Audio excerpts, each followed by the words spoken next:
何を捨てればいい。悪の命だ。他に何を。みんな何かに酔っ払ってねえとやってられなかったんだな。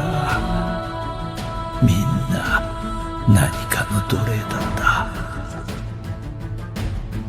今の調査兵団には以前のような力はない。だがそれだけの損害がなければ、ここに突っ立っていてもじきに飛んでくる岩を浴びるだけだ。すぐさま準備に取り掛かる。全くもって無意味だ。どんなに夢や希望を持っていても、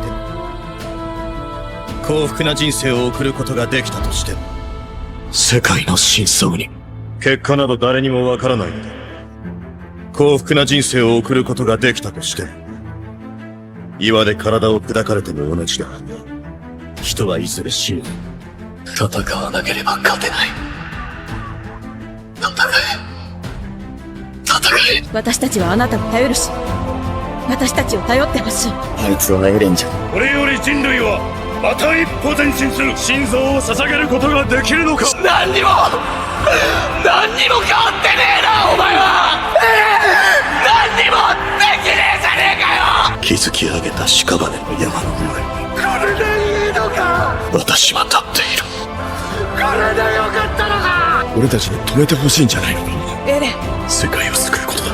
人類を救うのはエレンはすぐそこだ。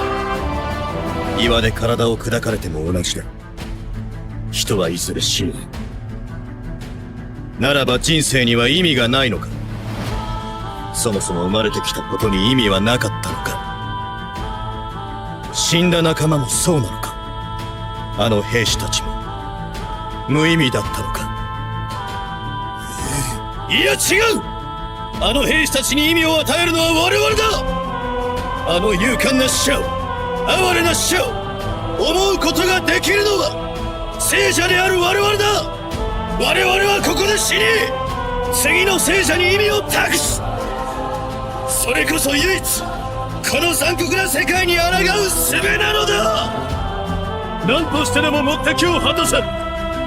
今この時、この一戦に人類存続の全てがかかっている。心臓を捧げよう。私は永遠に人類復興のためなら心臓を捧げると誓った兵士。その信念に従った推理。兵士を怒れ。兵士を叫べ。兵士を戦え。これが自由